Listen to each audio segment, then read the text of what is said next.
So, Neos monster, huh? I guess it's gonna be a little thief, then? Emerald asked. Hey, you're not so innocent yourself. Mercury told me about you pickpocketing that poor old shopkeep. Neo countered. Well, it is definitely one of the smallest monsters we've covered so far. Maybe smaller than Kirin, but it's close. Still, it's definitely got some tricks up its sleeve to make up for its small size. Katana explained. That definitely sounds like Neo. Yang said, ruffling the former mute's hair. Well, let's see it, then. Cinder said. Yeah. I want to see some more monsters. Ruby cheered. All right. But anyone who is afraid of bugs, you may want to prepare yourself. Katana warned, causing Ruby, the Schnee sisters, John and Emerald to gulp and cuddle up to their cuddling partner. The screen was black before clearing up to show a red-bodied praying mantis with a black head and legs. The mantids as fascinating as they are deadly. Over 2,000 species, making up some of nature's most finely honed killers. With a strike speed so quick, you can quite literally blink and miss it. The only insect able to turn its head, they punch well above their weight class, taking small birds and mammals as prey. Rage spoke in an ominous, echoing voice as several more of these insects were seen, several clips even showing these small, brilliantly colored creatures fighting each other. I always did have a respect for mantids. One of them even tried to get me once in my corvid form. It didn't work out for him. Crow said. The red and black on their bodies are stunning. Ren admitted. They're just colors that work good together. Not much else to say. That's how Ruby and I pull it off so easy. Cinder gloated. They're bugs. They're disgusting. Weiss cried out. It is very lucky, then, that they are so small in stature and non-3. Rage started to continue, before the scenes of the small red and black mantids dissolved away to some form of desert ruins, where a massive golden mantis with large, menacing, glowing pink eyes stood, its sickle-like claws outstretched and ready for combat, letting out a screech as its name was shown beside it in kanji. Threatening. Oh. Oh. He cried out, before breaking down into screams, apparently running away from his microphone, based on the sound of running footsteps, then finally the sound of a door shutting. Golden mantis. That's so cool. Nora cried out excitedly. Mine. Neo said immediately, looking in awe at the creature. Yeah. Looks like Rage doesn't think so, though. Yang said with a smirk, trying not to laugh at the host's cowardice. I don't know, Yang. There's apparently a kind of mantis grim in Mistral called the Walang around that size that's considered one of the deadliest small grim on Remnant. Blake warned her partner. 1. So, let's see how similar this one is.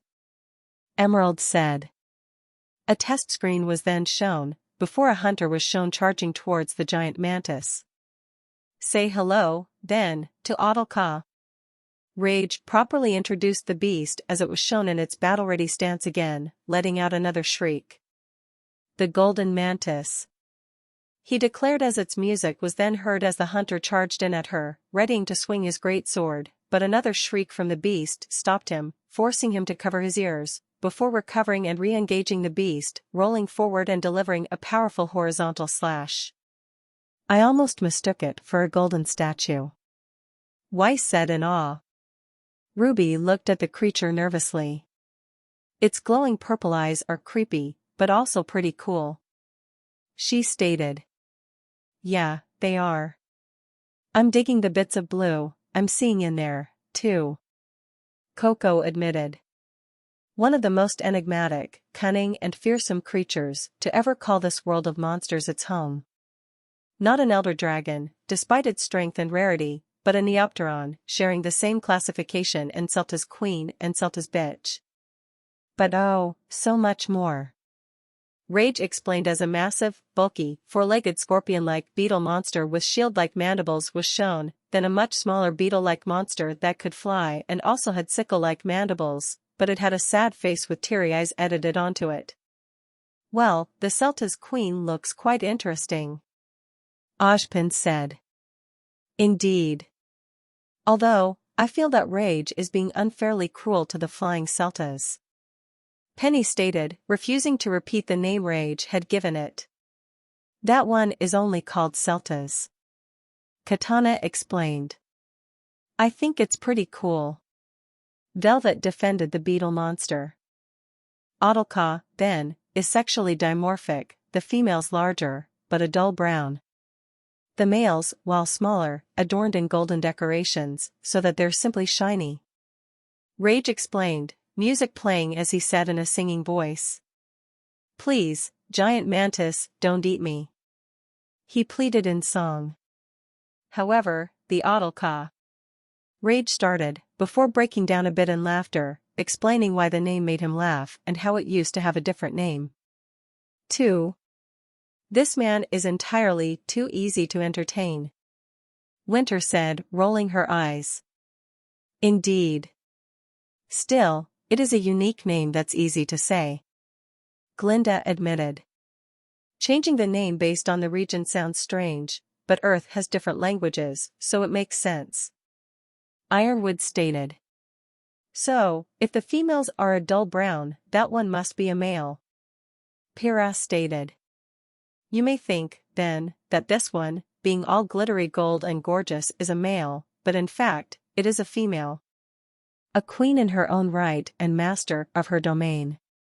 You see, Ahtal-Ka females are very much programmed to seek out and eat the males. Very similar to actual mantids, who, as I'm sure a lot of you are aware, have a kind of arrangement whereby the males get eaten after mating. Granted, it only happens about 30% of the time, it's not as exaggerated as you might think, but it's still. Rage explained, then started tripping over his words as he tried to put the next part into words as a group of 3 hunters fought the Ahtal-Ka. In order to get some, you gotta be willing to lose your head, son. Is the mantis way. Rage explained in rap as a clip showed panning up a mantid's body, only to reveal it didn't have a head, panning to the side where another mantis was licking up any scraps it had on itself from the meal. Mantis eat each other's heads. Gross. Nora cried out. Man, am I glad that isn't how we operate, John said in relief. You and me both, buddy, Crow agreed. Blake. Do any bug faunists do that? Yang asked. The faunus princess didn't answer, merely glaring at her partner. Right. Stupid question. Sorry, Yang said, turning away and whistling innocently. The scene then changed back to the hunters, taking on the mantis. But with Ahtal-Ka, the female gets a lot more than a meal from eating the males. She gains literal power and starts to take on the golden decorated hue. And the more males she eats, the more intense this effect. And as you can see from looking at her, yeah, she's plowed through quite the masculine buffet and as such had become obscenely powerful and an incredibly high-level threat to the guild. Rage explained as the Ahtal-Ka seemed to be stringing up some kind of strange web as she fought. Pyrrha's eyes widened in horror. Oh. Never mind, she said.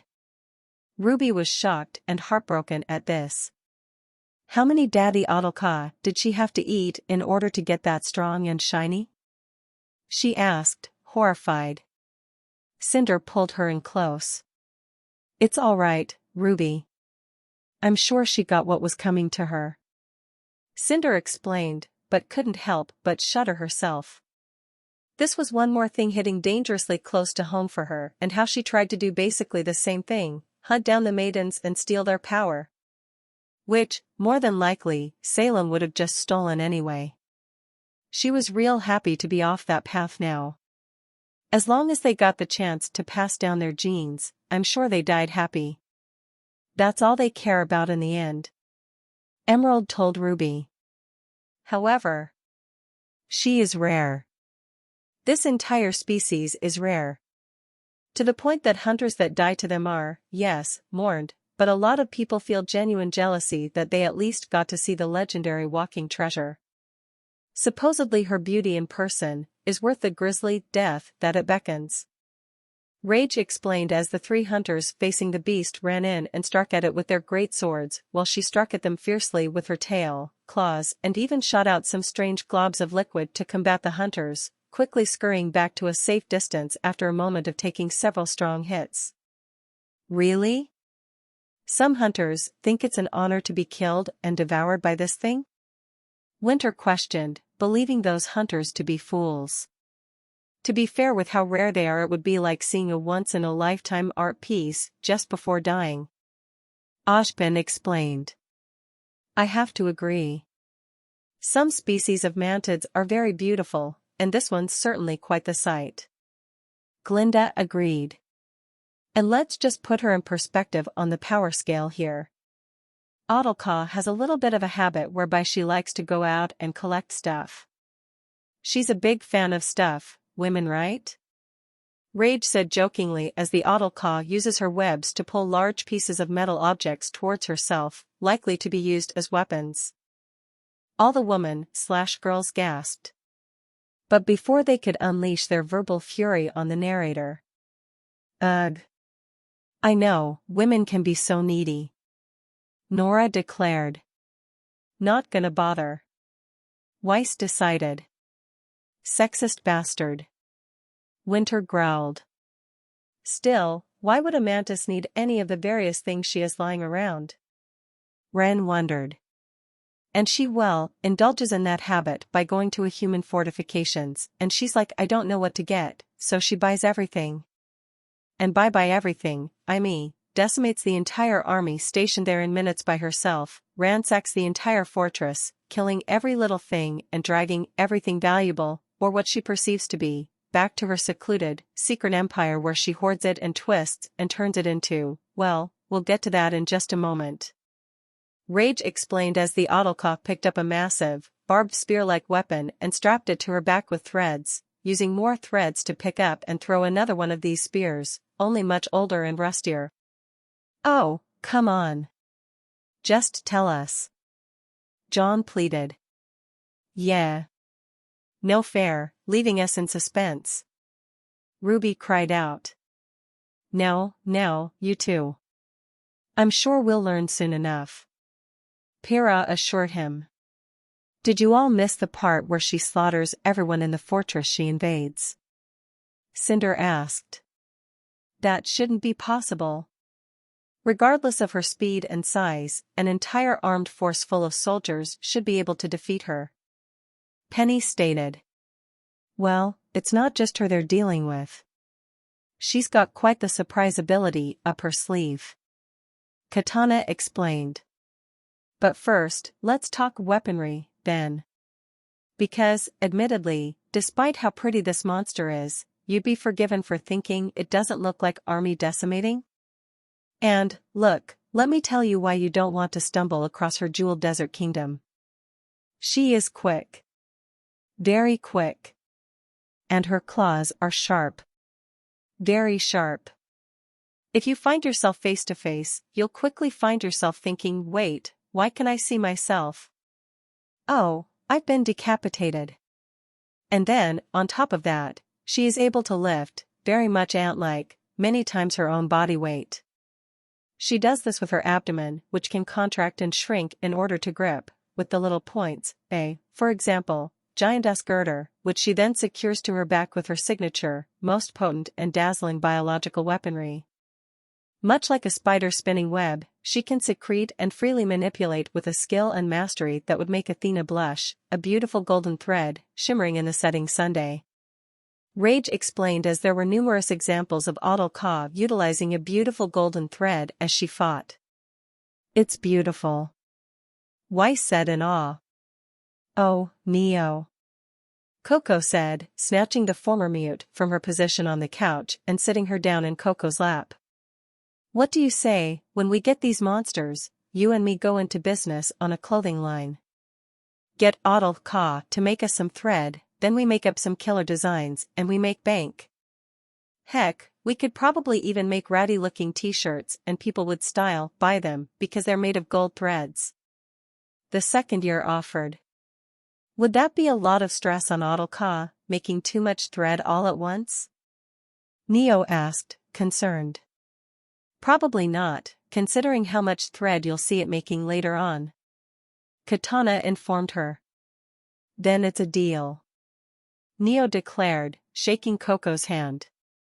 Roman's gonna be doing backflips when he hears about this. Emerald said, to which Cinder nodded in agreement. But who's Athena?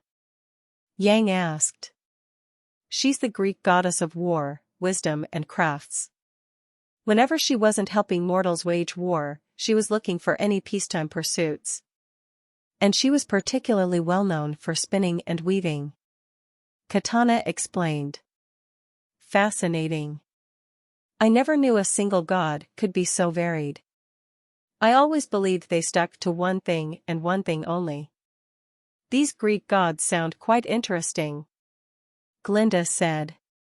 Perhaps, but our own gods are a good cautionary tale for limiting our fascination with the divine. Ashbin said, nodding when Katana gave him a thumbs up. Like a practice dance, using her claws, which are capable of the most fine, dexterous movements out of literally any monster, she is able to quite literally weave through the battlefield, spinning the air into a golden tapestry of death. And she is not afraid to get brutal with this. For that girder she has picked up, webbed to her back, secure will unhinge and she will swing it around, using the silk as a giant battering ram that will sweep through the battlefield, crushing rock and bone alike. And that's just the start, because I have danced around it for long enough. Let's talk Ahtal-Ka's signature, army-destroying ability. Rage said ominously as an image of Ahtal-Ka with a girder on her back was shown. To be able to use such massive objects with such skill and force, directing them with a simple string. I can't begin to imagine the kind of control that takes. Ren said in awe. I mean, I use a kuzarigama, but even mine is sometimes hard to direct and it only weighs a couple pounds. Blake noted. Army destroying.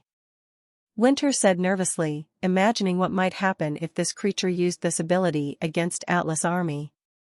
Katana, those creatures can't survive in cold environments, right? Ironwood asked. They've only been reported in harsh deserts, so I'd assume no. Katana said, the Atlesians sighing in relief. You see, she's very clever. She has a lot going on in the noggin. She is capable of mechanical constructions. Complex mechanical constructions. Meet the Ahtal-Nesto. Rage declared with an echo, accompanied by an epic chorus as Ahtal-Ka shot out several lines of silk and began pulling up what looked to be random, albeit very large, pieces of scrap, until she pulled up enough to reveal a clearly monster-like mechanical form, quickly swinging towards it and into its chest area, pulling on the threads even more until she was encased in a cocoon of gold and she had pulled up a massive form of metal scraps, looking similar to a brontosaurus or other long-necked quadrupedal dinosaur. She constructs herself, from the stolen shit, a working, pilotable mech in her own image, wrought in steel, that she decimates all before her with. Using it as secure transport from location to location, it is the most effective defensive strategy in the history of monster combat. Rage explained as the mech began to move and attack the hunters. So goddamn cool. Vegeta cried from off-screen. Whoa mama. Are you all seeing this? RWBY asked in shock and awe. I'm seeing it, RWBY. And I can't believe it. Blake said, completely in stunned silence. It's not possible. Velvet said. I want it now. Neo said in awe, practically drooling. That is the coolest thing ever. Nora shouted. How could one possibly fight that?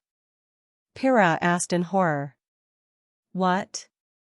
First a rocket-powered dragon, now a mantis, that builds and controls a mech suit. It's like these monsters are straggling my suspension of disbelief. Weiss cried out. I'd like to agree, Miss Schnee, but we're seeing it in action. I can't find any room for argument. Glinda told her. So, yeah. Pretty cool, right? That's pretty neat. It's just the best thing. And it kind of almost works. Her thread is strong. Imagine if you tie some string to a door, pull on it, and then the door closes. Well, imagine from her pilot's cocoon, she has a series of threads she can pull on which, through a complex web, emanating out through this mechanical monster, like a golden nervous system will make it dance to her tune, and her music is a masterpiece. Rage added as the hunter climbed on the mech and began attacking several large golden flower buds with webs at the bottom, bringing it down and allowing the hunter to attack more vulnerable bits. Fascinating. To truly be able to move such a massive creation like an actual living creature with a nervous system. I don't even believe I could master such a level of precision. No matter how many lives I have. Ozpin said. I'm not sure if any human or faunus is capable of that, Professor. Velvet assured her headmaster. Let's hope it's good at weaving those threads into G-strings instead. Coco said. Miss Adele. Glinda reprimanded. Don't worry, Glinda. We'll make sure to make granny panties for you, too. Neo said. If looks could kill, the glare Glinda was giving the former mute would have killed her 1,000 times over. Miss Polly Tan. When we return to Remnant, you will serve detention for the rest of the school year. Glinda told her, tapping her crop in her hand as if daring Neo to argue. Neo gulped and nodded at this. Neo, what were you thinking?